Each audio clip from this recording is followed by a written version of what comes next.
Hey guys, welcome back to the channel. Today, I wanted to show you about this new thing that I just added to the garage. So this is a 2018 Alpina B7, and I think that it is the best depreciation bargain on the market today. Now, why do I say that? First of all, the example that I found is just immaculate. I mean, this car was barely used. It has 35,000 miles on it or something like that. I've had it for a couple months now, so actually maybe almost 3 months. So I can kind of talk about it at some length. 600 horsepower, 595 pound-feet of torque, which is about 800 Newton meters apparently. V8, twin turbo.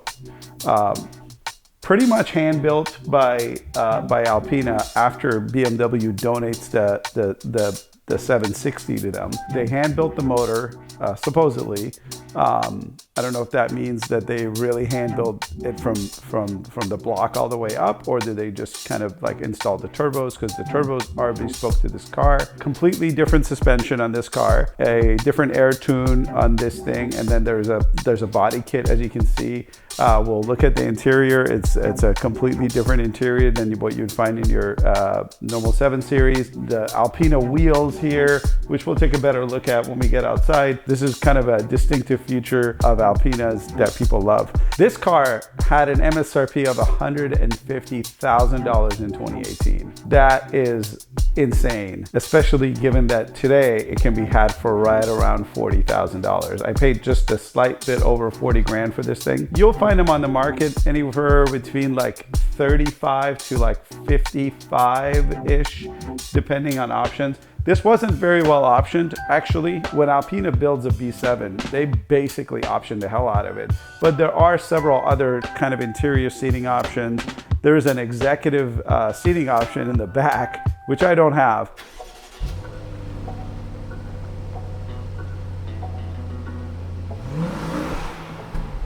Okay, so let's talk about the motor.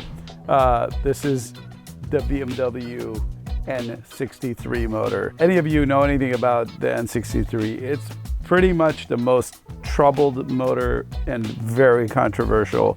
This is the reason you might want to avoid this car, actually. These things just brick. However, I haven't seen any B7s with problems, and it could be because of the Alpina treatment. It could be because they go through the motor and replace some of the parts and whatnot. As you can see, there's these massive turbos here that feed this motor as opposed to a regular 760. Pretty tidy in here, anti-roll bars and whatnot, but realistically, this isn't a motor that you're gonna work on yourself, even to change spark plugs and things like that. I ended up taking it to BMW. You have to remove an insane amount of stuff up here, all the intake stuff. Plus, I kind of wanted them to give a once over on the car, which they did. As long as you take good care of the motor, he said, well, you shouldn't have any problems. Those of you who are probably commenting about service costs, this isn't any more costly to maintain than any other V8 BMW, okay? So really what you're talking about is those spark plugs I just talked about, oil changes. That's kind of it until you get to brakes and rotors. Now, those are gonna be pretty pricey if you have to replace them. My thought on rotors on cars like this, and I've had a lot of like big brakes over the years, and they can be very costly. My thought is replace your pads a little bit more often, like earlier than you think you need to, and that'll probably save your rotor for yet another time. If you get a little too low on the pads, then that's going to cost you. But otherwise, maintenance, pretty normal for a car like this. You can do some of the maintenance yourself. You can certainly do oil changes yourself. Okay, let's go inside and I'll give you a quick tour of the interior. Now, this car was not optioned in a crazy way. It just has black leather, but these are Alpina seats, so they're very adjustable, as you can see down here. And they're also massaging seats, which you can activate with this button there. It has 3 different massaging levels, lots of different kinds of massage, but in reality, it's a bit of a gimmick because you don't really feel it that much. I mean, most cars, you don't feel them that much, but it helps in longer drives just to have a little bit of kind of movement in the seat. It helps decrease some of that fatigue. Let's look at the back seat here. Look how roomy this back seat is. Now, that driver's seat is in my driving position. I'm 6 feet tall, maybe a half inch shorter. And here I'm gonna sit in the back, and it's a comical amount of room. I mean, Why would I ever need this much room? I encourage you to look for some videos about the executive seating package. It's on this side only, and it has full recline. In fact, you can go pretty much like into almost like a bed position. It's a super cool option. This one, not a whole lot of backseat stuff, really just this big armrest that you can open, and with a set of cup holders that come up. You have some HVAC controls here. And then you also have ways to kind of charge your devices. There's a couple of cigarette lighters and a little compartment here for storage. I believe some of these things would have been optional equipment go. You can also get these optioned with like an entertainment package that comes with 2 big screens here in the back. Obviously I don't have that. That also comes with like a big remote kind of tablet that you can use. I've played with it. It's pretty gimmicky. It's a Samsung tablet essentially. You get your mirrors back here, which kids love to play with, and then nice little moonroof. Not much else going on in the back seats other than it's very comfortable. And I can tell you this car holds the record for putting my kids to sleep. As soon as they're in here, they're sleeping. It is very comfortable. It's almost like a storm cloud. It can be comfortable, right? Until it explodes. And we'll talk about that on the drive. Lots of trunk space, kind of what you would expect out of a 7 Series, really. There is a little ski pass-through inside, which I haven't played with. This one, the previous owner had been nice enough to buy the full WeatherTech options for this. And I took them out of the cabin because I really like the Alpina carpets, but I left this one in here because I like it. And then it also has this pretty neat guard for when you're loading your trunk. You can make sure that you're not damaging the paint on the car. Okay, from an infotainment standpoint, this car was a little early for its time. I mean, good for its time, I guess is what I'm trying to say. Unbelievably enough, in 2018, this can support wireless Apple CarPlay. I just sat in the car and it's on. And I believe someone has to update the car for you to be able to turn that on. Mine was already on, so I'm not worried about it. Down here you have your basic controls, some very cool Alpina specific badging, and then you got all your drive modes. I got Sport, Comfort, Eco Pro, Adaptive, and each one of those has multiple modes, by the way, which is really cool. You got your air suspension, which is pretty slow to go up and down, and I think this is one of the first things that goes on these cars. So, and that's going to be an expensive repair, I believe. You have your driver's display, which is, this one is Alpina specific. So I'll show you the different modes. Low on the gimmicks, one of the things that I think is super weird that Alpina did. Someone at Alpina, please comment. I got to find out why you did this. So, and most cars of 600 horsepower and whatnot, they'll have paddle shifters here. You don't see that on this vehicle, but they are here. There are these tiny little nubs, these little nipples back here that you can gently press to change gears.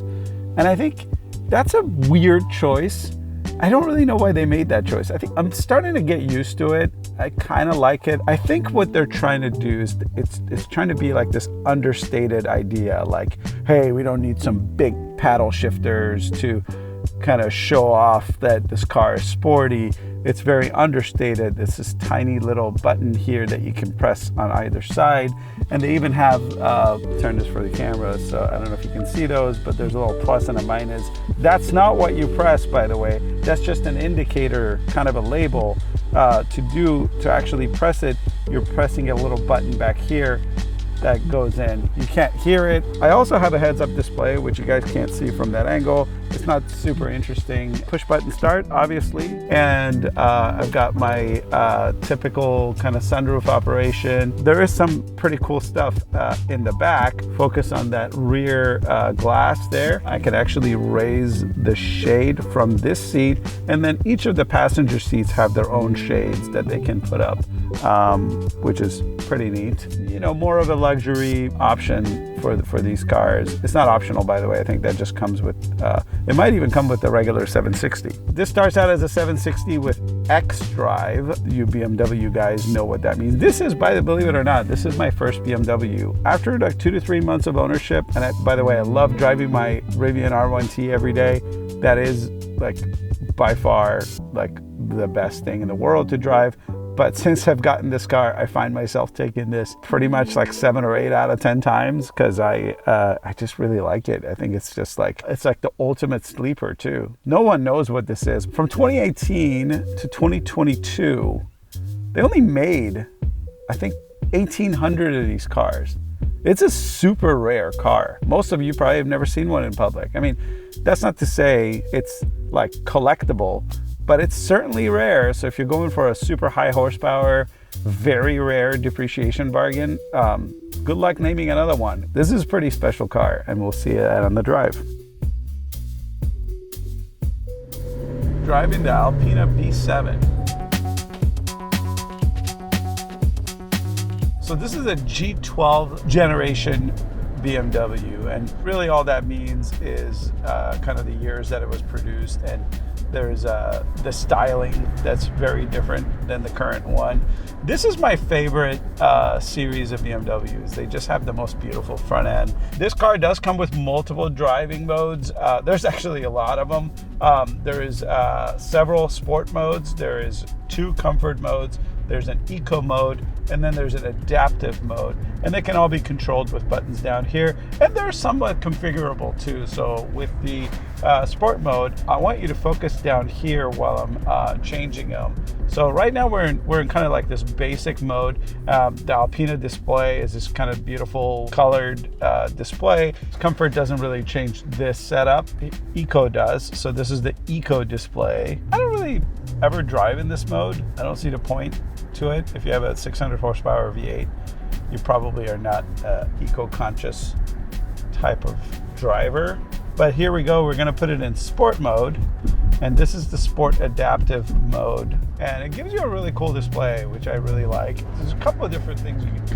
You can shift with the little buttons here, and that'll put it in what it calls the M mode, so that would be manual. And then the other thing you can do is I can tip this lever over to the left, and that'll give me full manual control of the car until actually I go into manual mode. Here we go. So now we're in real manual mode, so it's not gonna have to shift work anymore.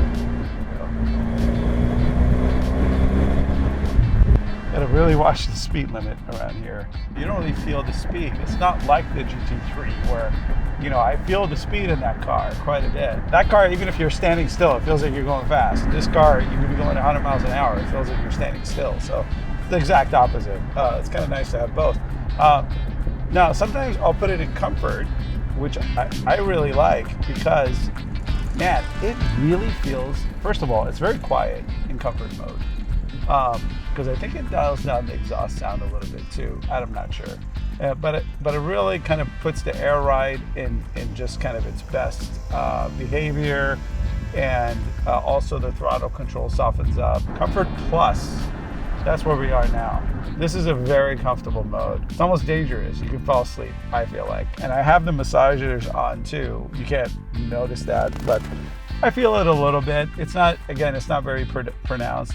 Both seats, the passenger and driver, do have the massaging functions. They also are heated and cooled seats, ventilated, I guess. And the seat cooling, it works well. I think it works better on my Rivian. It works okay. Brakes are phenomenal. They're super smooth and comfortable, but they are strong. They will stop this car. This thing weighs like 4,850 pounds or something like that. So it's a pretty heavy car. They're appropriately sized for this car, I feel like, especially for the amount of power and speed that it has.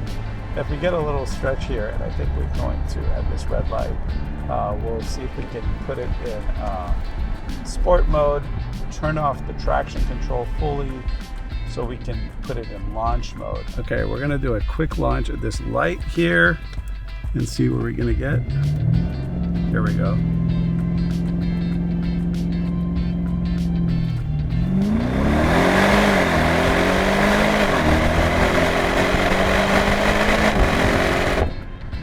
Whew. So this car launches 0 to 60 in like 3.5 seconds. If you get the launch right. Now, I don't know if I noticed that the launch control came on. It's a little tricky to kind of get it there, but it was pretty fast launch. It doesn't get old. And that's what I mean about this car. It's a lot like driving like a great white shark, right? It's nice and calm and collected, very confident, doesn't care.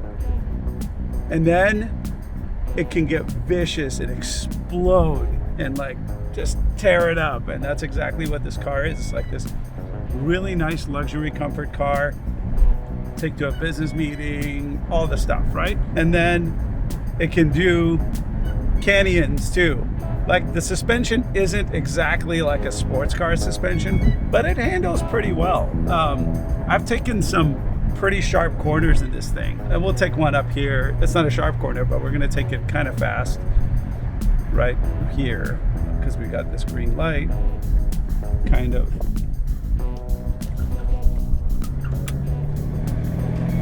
And yeah, it rolls quite a bit, but for a car that weighs almost 5,000 pounds and it has the wheelbase this car has, handles pretty well. I mean, I didn't really push it too hard. It is basically an all-wheel drive. That's what X-Drive is. So it doesn't really let you get loose around the corners or anything like that.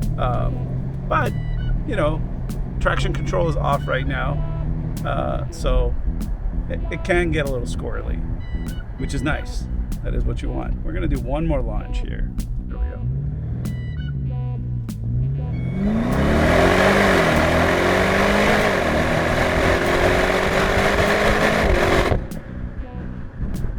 And that's not even with the proper launch control kicking in. Usually it kicks in fine. I'm gonna give it one more shot at this.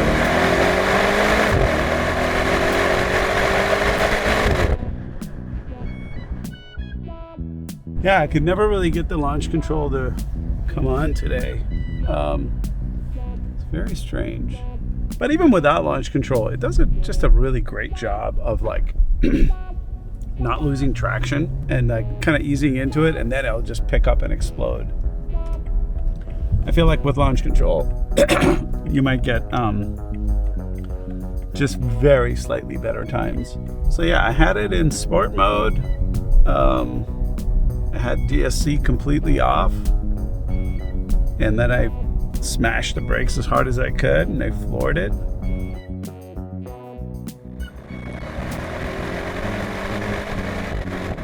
All right, guys. Well, thank you for tuning in to talk about this Alpina B7. It's basically, to me, it performs like a supercar. It's like a luxury supercar. It's like a cross between a Rolls Royce and a what has 600 horsepower. Not even most Ferraris don't even have, of this year wouldn't even have that. It's a hell of a bargain for the price of a new Camry, or actually less than the price of a new Camry technically. I was looking at Honda Accord Touring, the hybrid version. Those start at 42. That's no options, and if you can get them at that price. So hell of a bargain, really. And if you take good care of it, do the maintenance, hopefully it doesn't leave you with a big bill. Who knows? But it's definitely a pleasure to drive.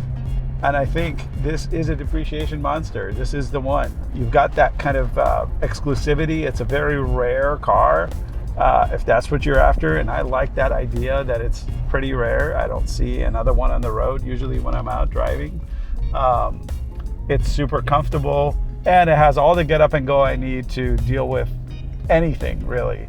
I wouldn't think this is a car you would take to like track events or anything like that, obviously. But other than that, it can deal with just most everyday things, and it has tons of room in the back. It's a good grocery getter. Just an overall great bargain. Definitely would do it again. I mean, it isn't what I thought it was. I thought this would be a lot sportier. It's actually uber luxury on the luxury side, super comfortable on the inside, but it does have a lot of performance. I wouldn't call it sporty, but it does have a lot of performance. So it's not necessarily what I thought it was, but I actually liked it more than I thought I would. I don't regret picking it up at all. If you're in the market for a fully depreciated sport luxury sedan, I don't know how much better than this you could do. Your options are basically like an S63 or an S65, or perhaps like an Audi S8 or whatever that thing is. But to me, this is the one. This is the exclusive car that you can buy. All right, well, thanks for tuning in, guys. Click that subscribe button. I got a couple Rivian videos coming out and an update on the air-cooled 911 coming up in a few weeks. So click that sub. Thanks.